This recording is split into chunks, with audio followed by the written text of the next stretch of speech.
A quiet entry. Elijah Daniels adjusted the rearview mirror of his modest rental car. A beat-up sit-in he picked from a lot filled with flashier options.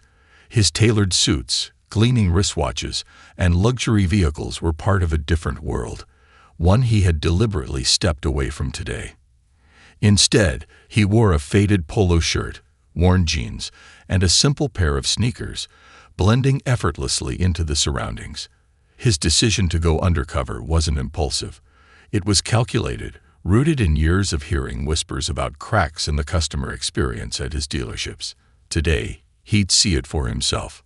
The dealership stood tall and polished in the heart of Austin, Texas, its glass facade gleaming in the morning sunlight. The massive showroom displayed vehicles of all sizes, shapes, and price tags, from modest sedans to luxury SUVs. Inside, the hum of business echoed. Laughter, casual conversations, the sound of pens signing on dotted lines. Elijah parked his rental a block away, stepping out onto the pavement. The crisp air carried the faint scent of coffee from a nearby cafe, blending with the mechanical hum of the city. As he approached the glass doors, he took a deep breath. This wasn't about exposing anyone or catching employees off guard. It was about perspective, about reconnecting with the foundation of the empire he had built brick by brick. He wanted to feel the pulse of his business from the ground level, as an ordinary man. The automatic doors slid open, and he stepped inside, greeted not by friendly hellos but by indifference. No one glanced his way. A group of salespeople near the counter chatted animatedly, their gazes darting toward a young couple admiring a high-end convertible. Another salesperson handed keys to a sharply dressed man, his smile almost blindingly rehearsed. Elijah scanned the room, observing how attention seemed to shift toward wealthier-looking clients. This wasn't new. He had seen it before in other businesses, and admittedly, even in his own. But today, it felt personal. Dressed as he wasn't Elijah Daniels, CEO. He was just another middle-aged man browsing for a car. His eyes landed on a gray sit-in tucked into a corner of the showroom. It wasn't flashy, but it was practical and reliable. Everything he needed for this visit. As he approached the car, he ran his fingers over its sleek surface, his mind wandering back to his humble beginnings. Years ago, he had been a young man selling cars just like this, working tirelessly to build trust with customers. Back then, it wasn't about quotas or flashy pitches. It was about listening, understanding, and delivering value. But things had changed. He could see it in the body language of the staff, in the subtle hierarchy playing out across the showroom. Customers dressed in suits and expensive accessories received immediate attention. Those who didn't fit the mold, like him, were left to fend for themselves. "Excuse me," he said quietly, approaching the counter where a young woman stood scrolling through her tablet. Her name tag read Sophia. She looked up briefly, her smile polite but devoid of warmth. "Looking for something specific today?" she asked, her tone distant, almost mechanical. Elijah nodded toward the sit-in. "I'd like to know more about that one." She glanced at the car and then back at her tablet, her interest clearly minimal. "Sure, it's a good choice for someone looking for affordability. Great on mileage." He resisted the urge to raise an eyebrow. "Could you tell me more about its features?" Sophia hesitated, then sighed almost imperceptibly, as if regretting the time this interaction was about to take. "It's got all the basics. Manual transmission, standard safety features, nothing fancy. Great for someone looking to save a few bucks." Her words were curt, her tone dismissive. Elijah nodded, keeping his expression neutral. "Sounds good. Let's proceed with the paperwork." Her surprise was barely concealed, but she nodded. "All right, I'll get that started." As she walked away, Elijah's attention was drawn to a pair of customers behind him. Their conversation was hushed, but not enough to escape his ears. "Look at him," one of them, a man in a crisp blazer, said with a smirk. "Bet he's barely scraping by, probably going to haggle over a few dollars." The woman next to him chuckled softly. "You know how it is. People like that come in dreaming big, but leave empty-handed. probably doesn't even know how much a car loan costs." Elijah froze. He had heard comments like these before, though they never failed to sting. Their words carried the weight of prejudice and entitlement, an unspoken judgment about who he was based on nothing more than his clothes and demeanor. They didn't know his story, didn't know the struggles he had endured to reach where he was. And yet, they had decided he wasn't worth respect. He clenched his jaw, his instincts telling him to confront them. But years of experience had taught him to choose his battles wisely. Instead, he stayed quiet, letting their words wash over him. This moment wasn't just about him. It was a reflection of the environment in his dealership, the culture he had worked so hard to build. If these customers felt comfortable speaking this way, what did it say about the space he had created? Sophia returned with the paperwork, oblivious to the tension in the air. "Just need your signature here," she said, sliding the documents across the counter. Elijah signed without a word, his thoughts elsewhere. He wasn't just buying a car. He was buying a ticket into the unfiltered truth of his business. The question was, what would he do with it? As he handed back the paperwork, the conversation behind him continued, their laughter grating against his ears. He turned slightly, catching the man's smug expression and the woman's conspiratorial smile. His patience wore thin. It wasn't just about him anymore. It was about setting an example, about standing up for the values he had built his life around.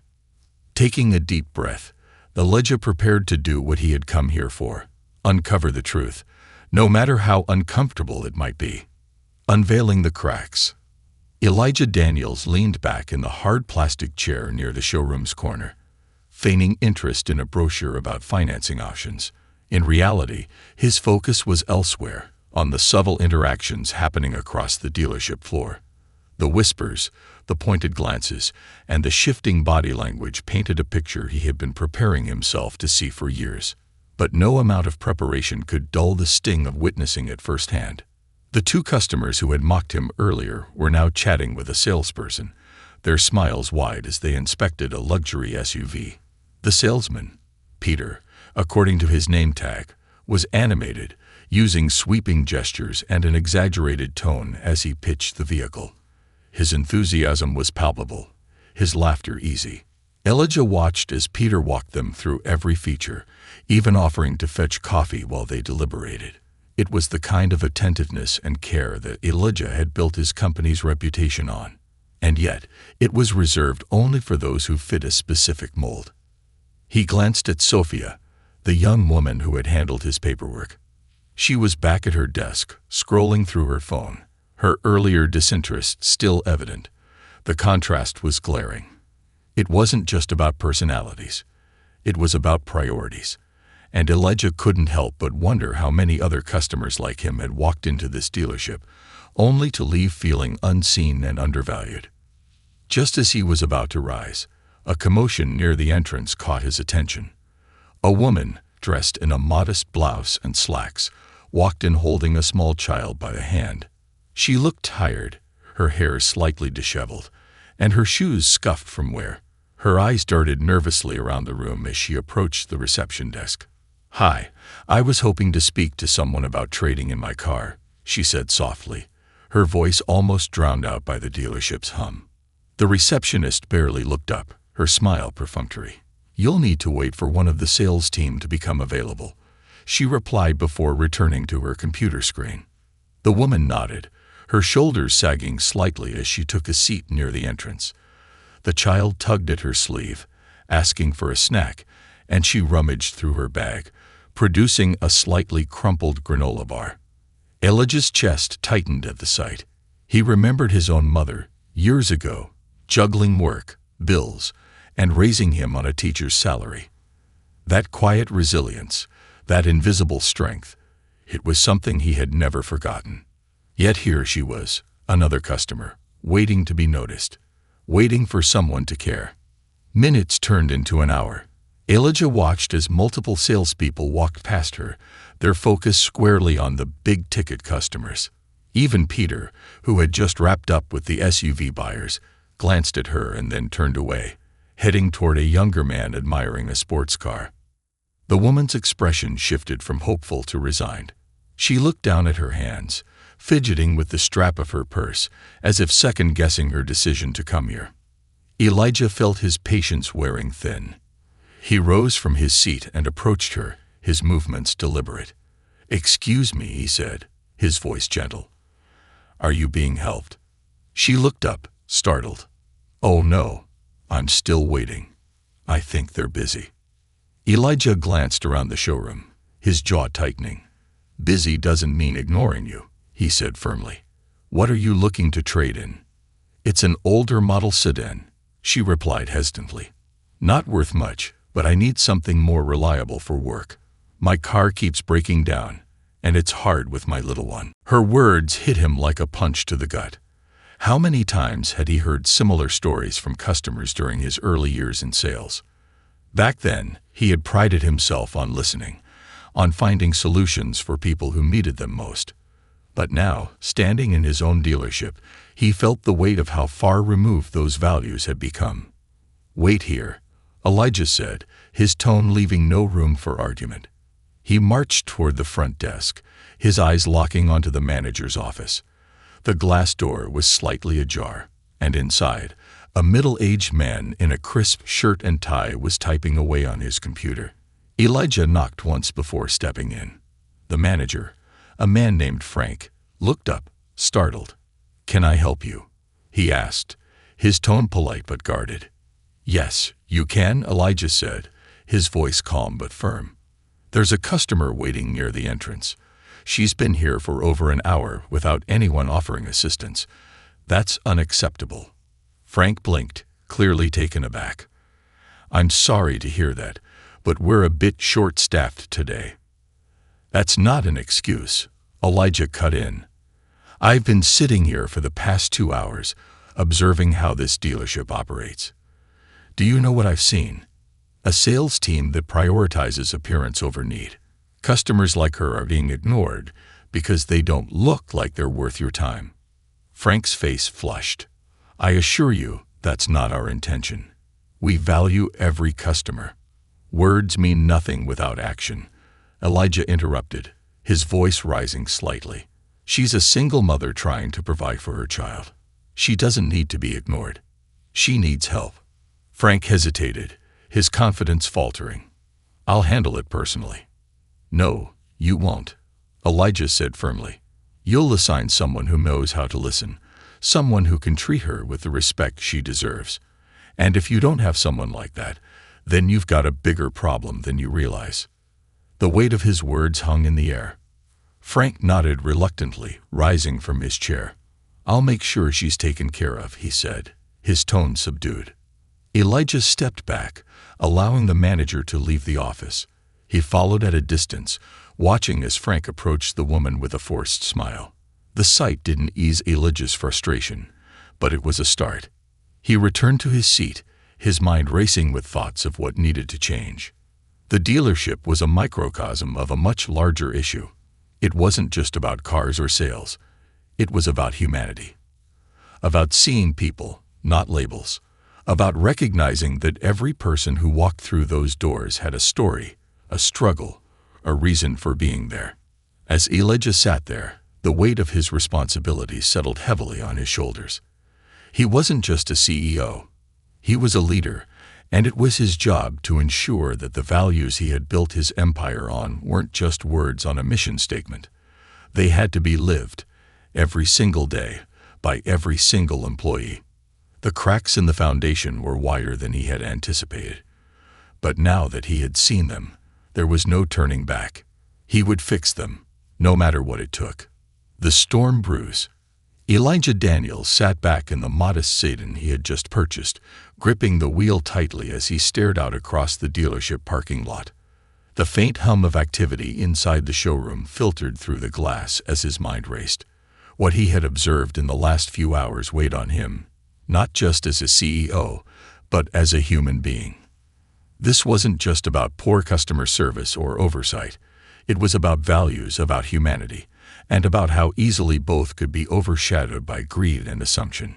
He tapped his fingers against the steering wheel, his pulse steadying as he took a deep breath. The interactions he had seen, from the indifferent sales staff to the mocking words of the two judgmental customers, played in his mind like a broken record. He had thought his dealerships were different, built on the principles he had lived by his entire life. But today, he'd seen the truth. Cracks in the foundation that no quarterly report or glossy marketing campaign could mask. The soft knock on the car window pulled him from his thoughts. He glanced up to see the dealership manager, Frank, standing there, looking uncomfortable but determined. Elijah rolled down the window. "Sir," Frank began, his tone overly polite, "I just wanted to follow up and make sure you're satisfied with your purchase." Elijah studied the man for a moment, noting the slight sheen of sweat on his brow. He was trying, at least, though Elijah suspected it was more out of a sense of duty than genuine care. "The car is fine," Elijah replied evenly. "But I'm not here to talk about the car." Frank hesitated, his professional facade cracking slightly. "Is there something else you'd like to discuss?" Elijah stepped out of the car, the air between them thick with unspoken tension. "Yes," he said, his voice calm but firm. "I want to know if what I saw in there is standard practice at this dealership, or if today was an exception." Frank blinked, caught off guard. "I'm not sure I understand what you mean." Elijah gestured toward the showroom. "I mean the way your staff prioritizes customers based on how they look. I mean the indifference shown to people like the single mother I saw waiting for over an hour. I mean the way two customers openly mocked someone in your dealership without anyone stepping in." Frank's face flushed, and he opened his mouth to respond, but Elijah held up a hand to stop him. "I've been in this business long enough to know how things work, Frank. What I want to know is whether this is what you think good business looks like." The manager shifted uncomfortably, glancing back toward the building, as if searching for an escape route. "Sir, I assure you, we do our best to treat every customer with respect." "Do you?" Elijah interrupted, his tone sharp. "Because from where I'm standing, it doesn't look like it. And if this is your best, then we have a serious problem." Frank looked like he wanted to disappear into the pavement, but Elijah wasn't finished. "Do you know why I'm here today, Frank? Why I came to this dealership dressed like this, driving a rental car, and asking questions?" The manager shook his head, his eyes wide. "No, sir, I don't." Elijah took a step closer, his voice low but commanding. "Because I'm Elijah Daniels. I'm the CEO of this company. And today, I came here to see how my business operates when no one is watching." The color drained from Frank's face, his jaw falling open slightly. You're the CEO," he stammered. Elijah nodded. "That's right. And what I've seen today has been eye-opening, to say the least." Frank swallowed hard, his hands fidgeting at his sides. "Mr. Daniels, I didn't know. If I had known." "That's the problem, Frank." Elijah cut in, his voice like steel. "You shouldn't have to know who someone is to treat them with respect. Every customer who walks through those doors deserves the same level of care and attention, whether they're buying a used sedan or a luxury SUV." The manager nodded quickly, his posture stiff. "You're absolutely right, sir. I'll make sure we address this immediately." Elijah studied him for a moment, his expression unreadable. "Good, because this isn't just about one dealership. This is about the culture of this entire company. And if we don't fix it, we'll lose everything we've worked for." Frank nodded again, his face pale. "Understood, sir. I'll make it my top priority." Elijah sighed, running a hand through his hair. He wasn't looking for blind compliance or empty promises. He wanted real change. But change wasn't easy, and it wouldn't happen overnight. Before Frank could say anything else, Elijah gestured toward the building. "Let's go back inside. I want to talk to your team."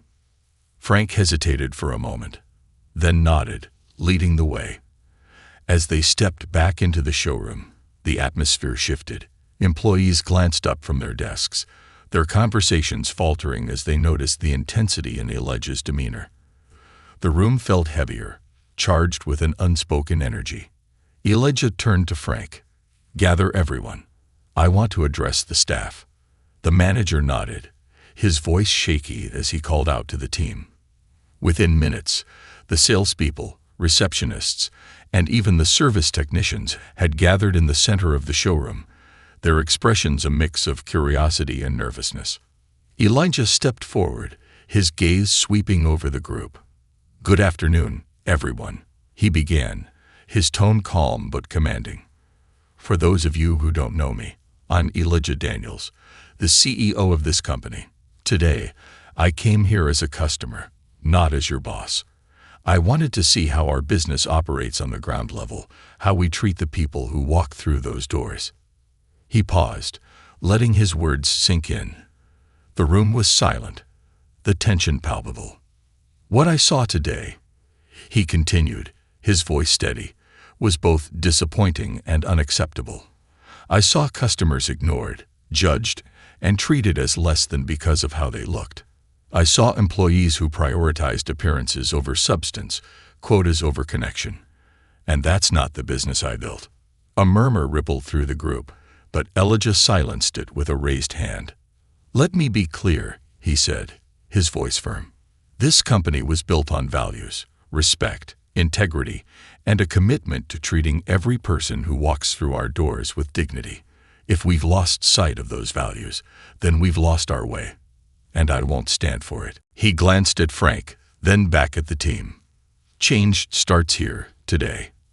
I'm not interested in excuses or apologies. I'm interested in action. Each of you has a responsibility, not just to this company, but to every customer who trusts us with their time and money. And if you're not willing to uphold that responsibility, then this isn't the place for you." The weight of his words hung in the air, the gravity of the moment sinking in. Elijah knew he couldn't fix everything in one day, but he also knew that this was the first step in a much larger journey. As the employees dispersed, their faces a mix of determination and unease, Elijah turned back to Frank. "You've got work to do," he said simply. "And so do I." Frank nodded, his expression resolute. "I won't let you down, sir." Elijah nodded, his mind already racing with plans for what came next. The storm was far from over, but he was ready to weather it, and to ensure that his company came out stronger on the other side. Breaking the silence, Elijah Daniels stood outside the dealership's glass doors, the weight of the day pressing down on him like a leaden sky. The faint echo of his speech still lingered in the back of his mind, and while he felt a sense of relief at having spoken the truth, a nagging doubt crept in. Would his words actually change anything? Would they truly resonate with the staff? Or would they fade into the background like so many other corporate lectures? He took a deep breath and glanced back at the building. Inside, the employees were dispersing, some returning to their desks, others grouping together in hushed conversations. He could see the young receptionist, Sophia, standing awkwardly near the front counter, her head down as she avoided the gaze of her colleagues. Frank, the manager, was pacing nervously by his office door, clearly still shaken by the confrontation. Elijah didn't have time for uncertainty. Change wasn't about waiting for people to come around. It was about action.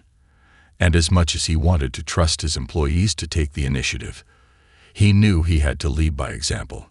He turned back to the sedan he had purchased earlier, the keys jingling softly in his hand.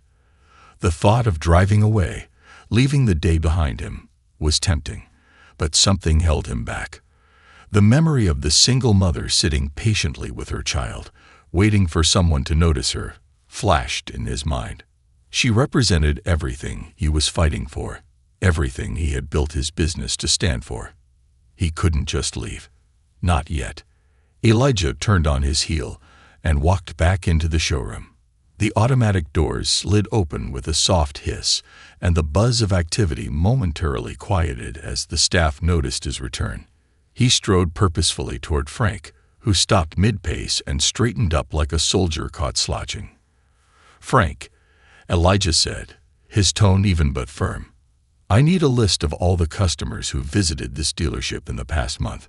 Names, contact information, The vehicles they inquired about. Everything. The manager blinked, his face pale. "Of course, sir. I'll get that for you right away." "And I want it by the end of the day," Elijah added. "No delays."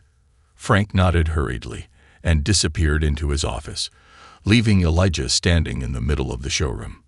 The silence was deafening, the employees clearly unsure of how to proceed. Elijah scanned the room, his eyes landing on Sophia.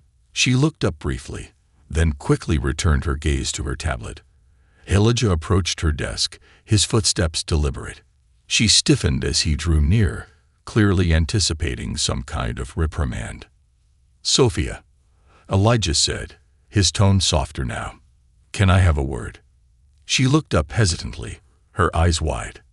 "Of course, sir."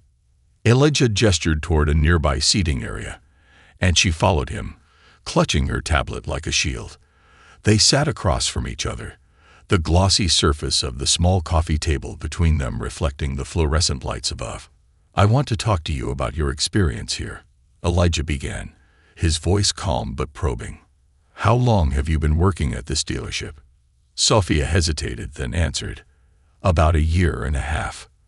And in that time," Elijah continued, "how would you describe the culture here? How are employees treated? How are customers treated?" She bit her lip, her eyes darting toward the other employees before returning to Elijah. "It's fine, I guess," she said cautiously. "The staff gets along, and most customers are happy." Elijah raised an eyebrow. "Most." Sophia hesitated again, then sighed. "Well, sometimes it feels like certain customers get more attention than others. Like if someone walks in wearing expensive clothes or looking like they're ready to buy a luxury car, the salespeople drop everything to help them. But if it's someone who doesn't fit that image, they're not as quick to respond." Elijah nodded, his expression thoughtful. "And how do you feel about that?" Sophia glanced around the room again, clearly torn. "Honestly, it doesn't feel right. But it's not really my place to say anything. I'm just a receptionist." Elijah leaned forward, his gaze steady. "Sophia, your role is just as important as anyone else's in this building. You're the first point of contact for every customer who walks through those doors. If you feel like something isn't right, you have every right to speak up." She looked at him, surprised. "I didn't think anyone would listen."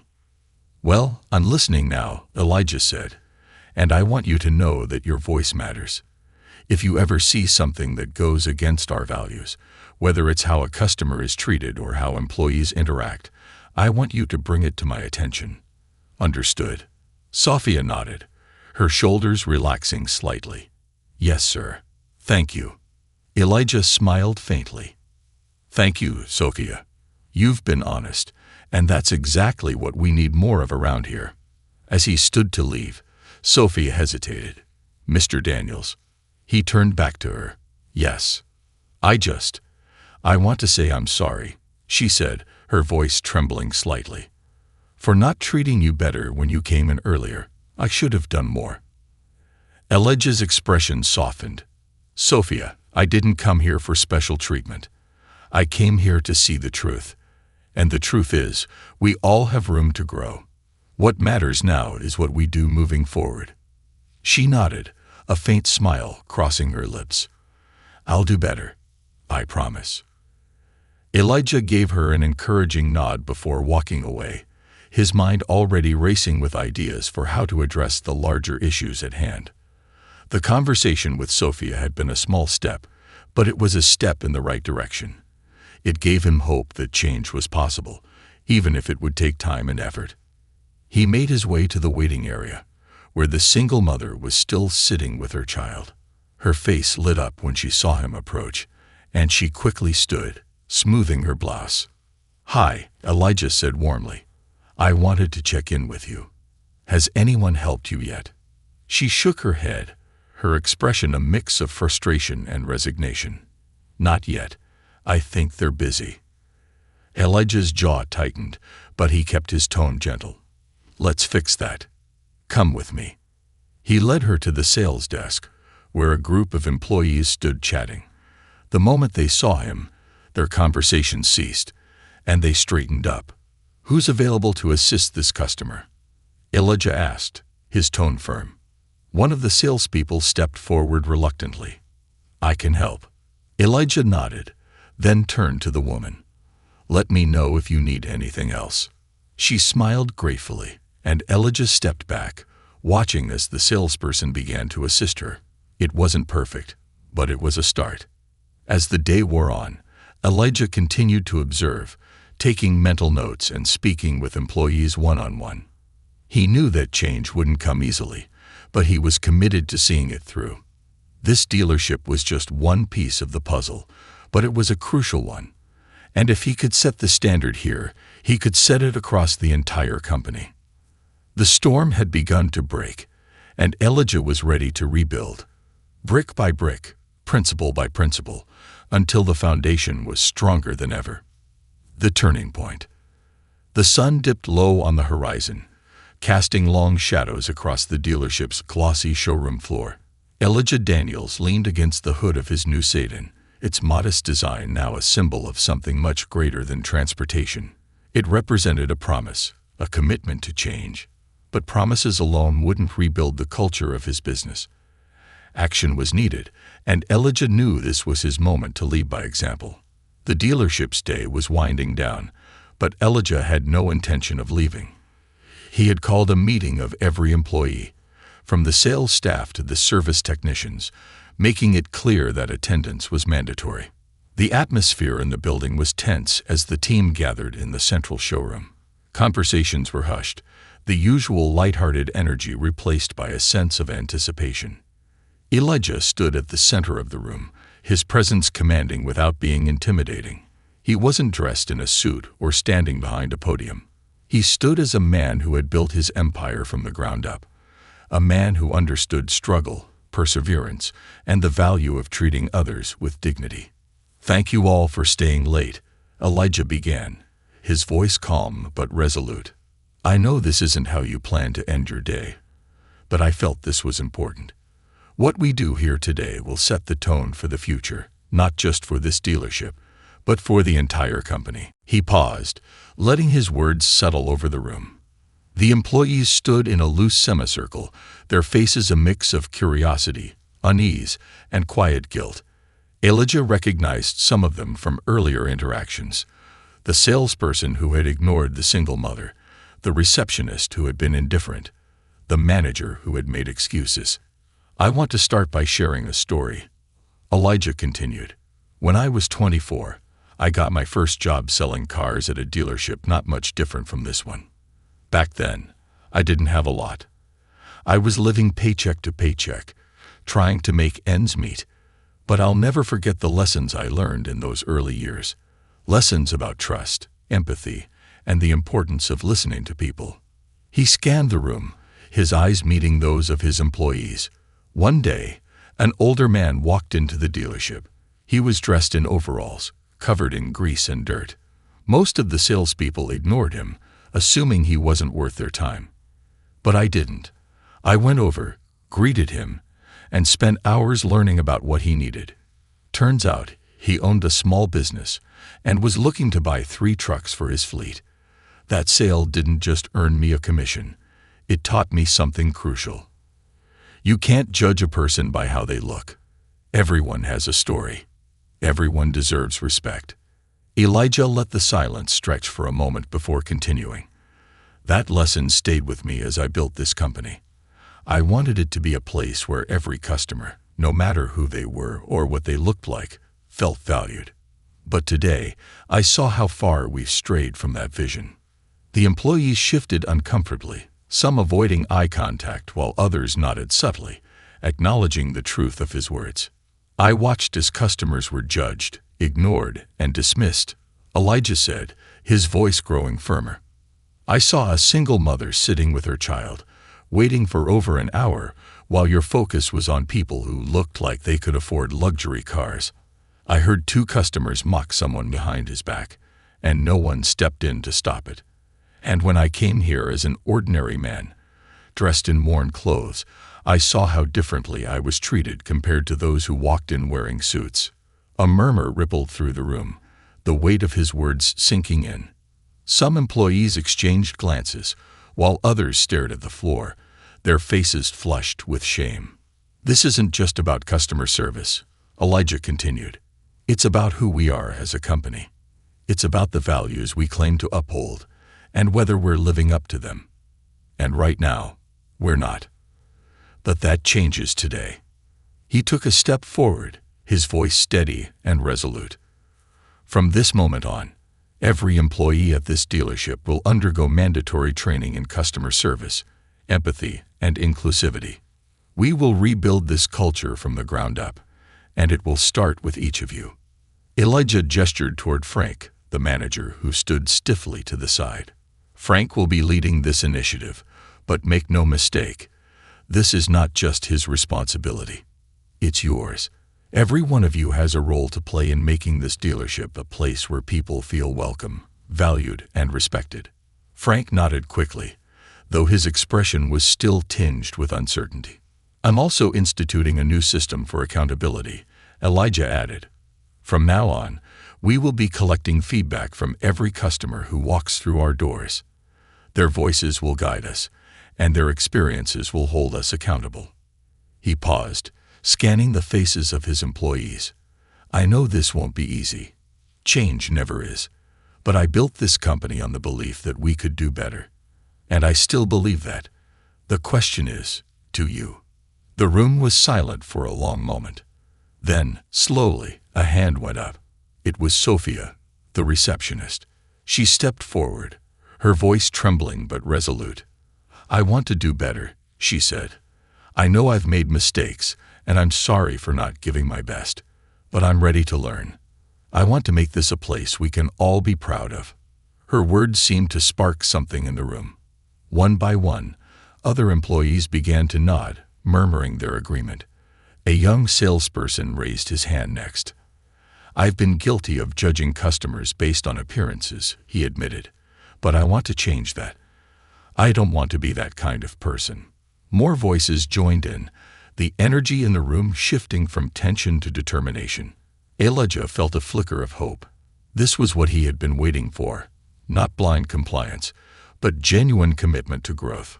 "Thank you," Elijah said, his voice softening. "This isn't about blame. It's about learning, growing, and becoming better together. We're not just selling cars. We're building relationships, and those relationships start with respect." As the meeting came to a close, Elijah felt a sense of quiet satisfaction. There was still a long road ahead, but for the first time that day, he felt like they were heading in the right direction. As the employees began to disperse, Elijah called Frank over. "You've got a lot of work to do," he said, his tone firm but encouraging. "But I'm confident you can handle it." Frank nodded, his expression resolute. "I won't let you down, sir." Elijah smiled faintly. "Good, because this isn't just about this dealership. It's about setting a standard for every dealership in this company. And it starts here." With that, Elijah walked toward the exit, his mind racing with plans for the future. This was just the beginning, but it was a beginning he could be proud of. The turning point had come, and Elijah was ready to lead his company into a new chapter, one built on the principles that had brought him here in the first place. Rebuilding the foundation. Elijah Daniels stepped out of the dealership into the cool evening air, the faint hum of the city surrounding him. The parking lot was nearly empty now, the once bustling showroom quiet as the staff wrapped up their day. For a moment, he stood still, looking up at the sky, where the first stars of the night began to appear. It was a small reminder of the vastness of the world, and the enormity of the task that lay before him. Changing the company's culture wasn't just about policies or training sessions. It was about people, perspectives, and purpose, and Elijah was determined to see it through. Sliding into the driver's seat of his newly purchased sedan, he felt a strange mix of pride and humility. This wasn't just a car. It was a symbol of his commitment to understanding the experience of every customer who walked into his dealerships. As he started the engine and pulled onto the highway, his mind was already racing with ideas for the next steps. The following week, Elijah convened an emergency meeting with his executive team at the company's headquarters. The boardroom, a sleek and modern space with floor-to-ceiling windows, was filled with a mix of familiar faces, seasoned executives who had been with him since the early days, and newer members who had joined as the company expanded. Elijah stood at the head of the table, his presence commanding as always, but today there was an extra edge to his demeanor. He began by recounting his undercover visit to the dealership in Austin, sparing no detail. He described the indifference, the judgments, and the moments that had both frustrated and inspired him. As he spoke, the room fell silent, the gravity of his words sinking in. "This isn't an isolated incident," Elijah said, his voice steady but firm. "What I saw in Austin is a reflection of cracks in the foundation of this company. Cracks that, if left unchecked, will spread. And if we're not careful, everything we've built will come crashing down." He paused, letting his words settle over the room. "But I didn't call this meeting to point fingers. I called it because I believe we can fix this. I believe we can rebuild, stronger than ever. But it's going to take all of us." One of the executives, a woman named Karen who oversaw customer relations, leaned forward. "Elijah, what do you propose? How do we address this on a company-wide scale?" Elijah nodded, appreciating her directness. "We start by going back to basics," he said. "This company was built on 3 core values: respect, integrity, and service. Somewhere along the way, we've lost sight of those values. It's time to bring them back to the forefront." He outlined a comprehensive plan, one that addressed both immediate and long-term changes. The first step was mandatory training for all employees, focusing on empathy, inclusivity, and customer engagement. This wasn't going to be a one-time workshop or an online module. It was going to be an immersive, ongoing program that challenged employees to confront their biases and rethink their approach to customer service. Next, Elijah proposed a new feedback system that would give customers a direct voice. Every dealership would have a dedicated feedback station where customers could share their experiences in real time. This data would be reviewed weekly, with actionable insights shared directly with each location's management team. "And it's not just about training and feedback," Elijah added. "We need to recognize and reward employees who embody our values. Too often, the focus is on sales numbers and quotas. But I want to celebrate the employees who go above and beyond to make our customers feel seen and valued." The room buzzed with a mix of excitement and apprehension. Implementing these changes would be a monumental task, but Elijah's passion was contagious. The executives began brainstorming, their initial hesitation giving way to a sense of purpose. Over the next few months, the changes began to take shape. Training sessions were rolled out across all dealerships, led by a team of experts in customer service and organizational culture. The sessions were intense, often uncomfortable, but also transformative. Employees shared stories, confronted their biases, and learned how to approach their work with renewed empathy. At the same time, the new feedback system was implemented. Customers responded enthusiastically, leaving detailed comments about their experiences, both positive and negative.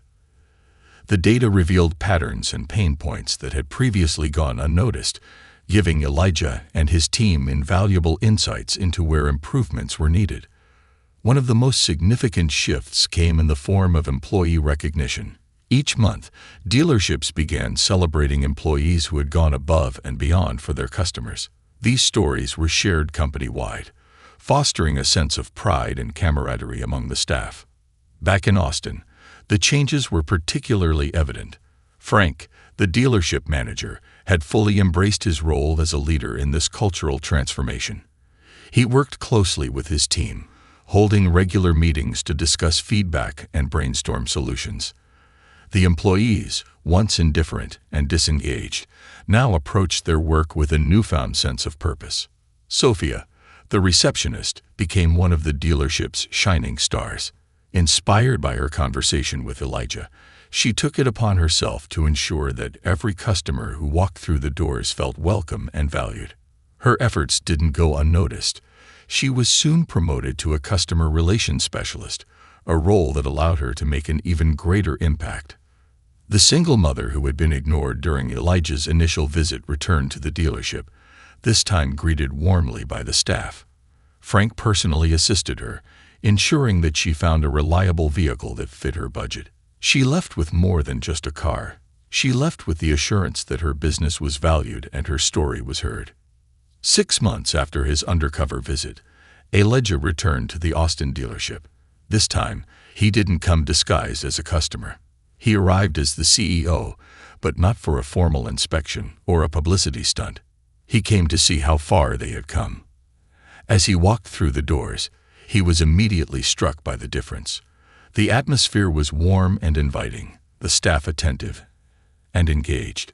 Customers of all backgrounds filled the showroom, each receiving the same level of care and respect.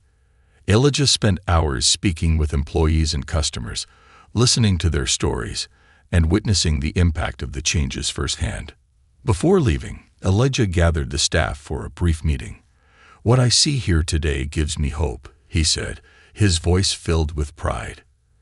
"You've proven that change is possible, that when we come together with a shared purpose, we can create something truly remarkable. This isn't just a dealership, it's a community, and I couldn't be prouder to be a part of it." As he drove away in his sedan, the stars once again shining brightly above, Elijah felt a deep sense of fulfillment. The journey wasn't over. There was still work to be done, but he knew they were on the right path. The foundation had been rebuilt, stronger than ever, and the future of his company was brighter than he had ever imagined.